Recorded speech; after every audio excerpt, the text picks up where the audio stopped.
Les amis de Martine en forêt.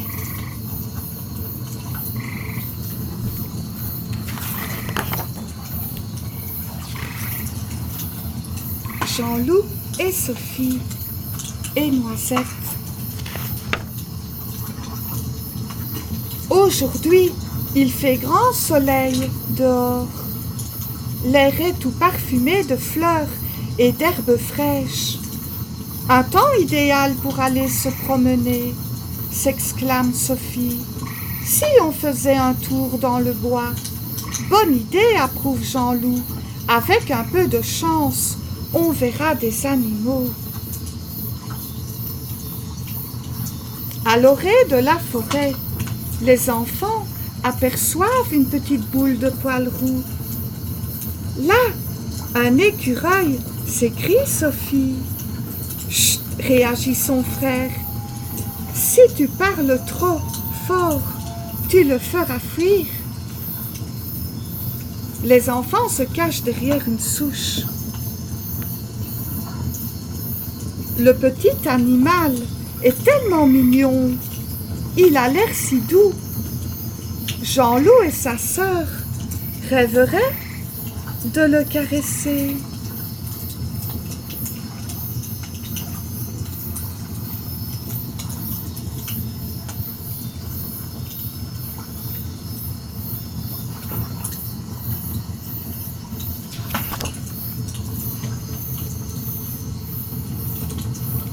Dans le calme de la forêt, on n'entend que le vent dans les feuilles et la conversation des oiseaux. Sophie lève les yeux. Sur les branches d'un grand arbre, il y a plusieurs nids. La fillette s'allonge pour les observer. La maîtresse nous a appris plein de noms d'oiseaux. Je vais essayer de reconnaître les habitants de ces arbres.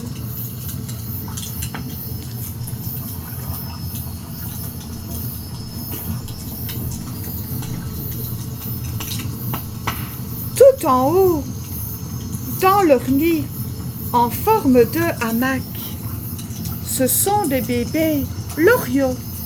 On les appelle aussi des merles d'or. J'adore ce nom.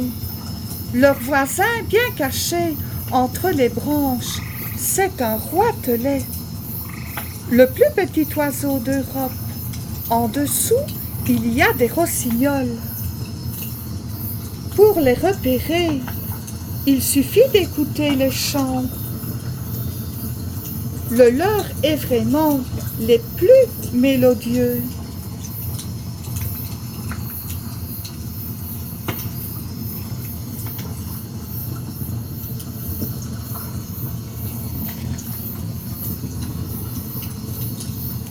Un drôle de bruit se mêle au pépillement. Ta ta ta ta ta ta ta. C'est un pic, explique Jean-Loup. Il creuse l'écorce pour trouver son déjeuner. Des vers et des larves d'insectes. Beurre, pense Sophie. Les oiseaux ont vraiment de drôles de goût.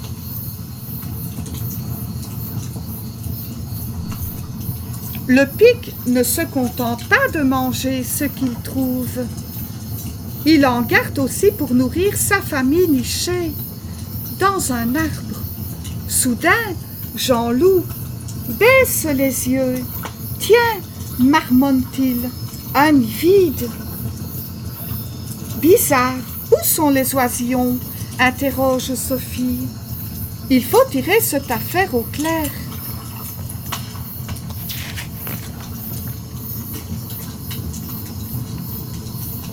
À pas de loup, les enfants explorent les alentours. Les branches craquent sous leurs pas et la forêt devient un peu plus inquiétante. Un autre nid, s'exclame Sophie, et des morceaux de coquilles. Que s'est-il passé? Demande Jean-Loup. Les pauvres oiseaux. Un miaulement retentit alors. Le frère et la sœur se cachent derrière des feuilles. Un chat sauvage, comprend Jean-Loup. C'est lui qui détruit les nids. D'ailleurs, il s'apprête à manger des œufs. Heureusement, un moineau lui volette dans les pattes pour le chasser. L'ennemi s'éloigne. Bravo, moineau!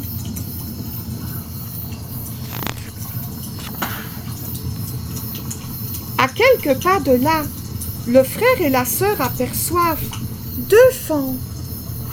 Comme ils sont mignons, Sophie s'approche pour les caresser. Ne les touche pas, prévient Jean-Loup.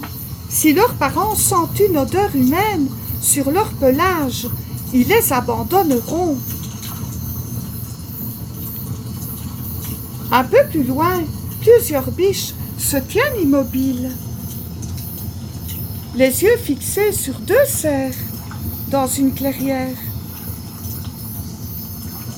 Qu'est-ce qu'ils font? Demande Sophie. Ils s'affrontent pour protéger leur troupeau. Impressionnés, les mâles utilisent leur bois pour combattre leur adversaire.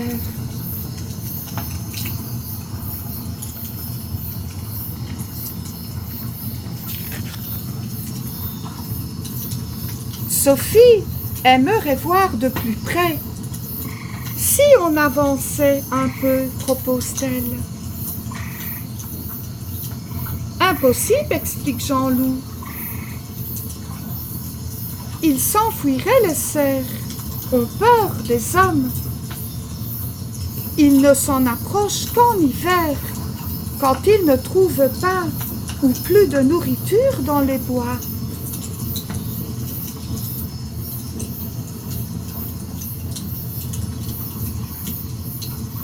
Sophie imagine la forêt sous la neige. C'est vrai ça, pense-t-elle. Comment se nourrir si l'herbe et les arbustes sont gelés? Il faudra revenir quand il fera froid, décide-t-elle, avec plein de bonnes choses à manger.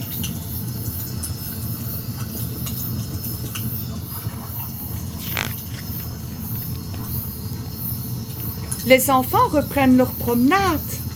Un cri lugubre retentit alors. Ouh! Ouh! Ouh! Un fanfan! Un fantôme! Bafouillent Sophie et Jean-Loup. Sans réfléchir, ils détalent. Sous le regard surpris du pauvre hibou qui a ululé.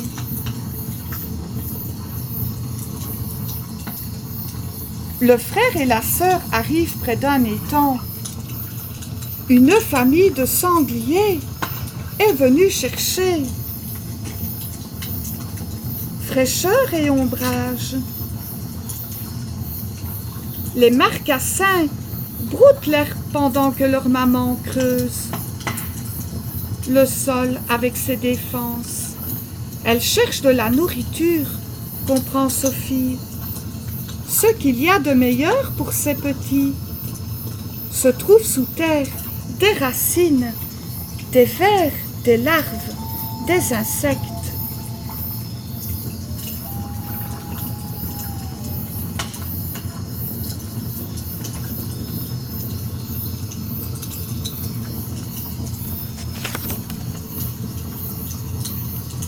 Quatre renardeaux pointent le museau hors d'un terrier.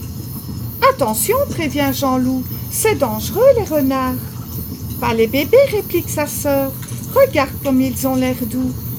Quant aux adultes, ils ne s'attaquent pas aux humains, seulement aux animaux qu'ils chassent pour se nourrir.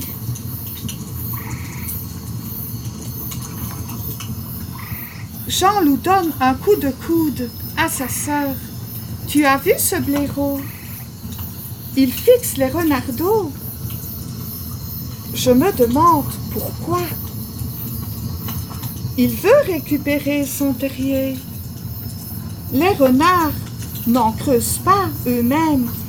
Ils installent leurs bébés dans ceux qu'ils trouvent futés, mais pas très polis.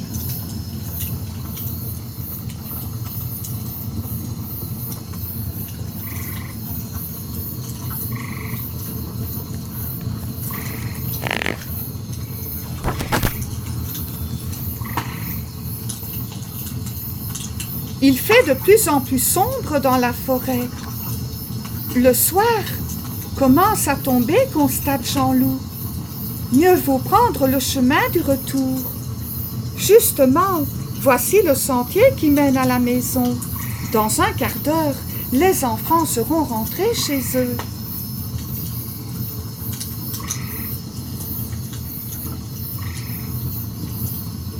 Il s'éloigne sous le regard des habitants de la forêt. Pour certains, comme la chouette et la belette. C'est une soirée de chasse qui se prépare. Tout aux abris des lapins, des grenouilles et des souris, lance Jean-Loup. Filons, conclut Sophie. Ce qui se passe ici à la nuit tombée, c'est le secret de la forêt.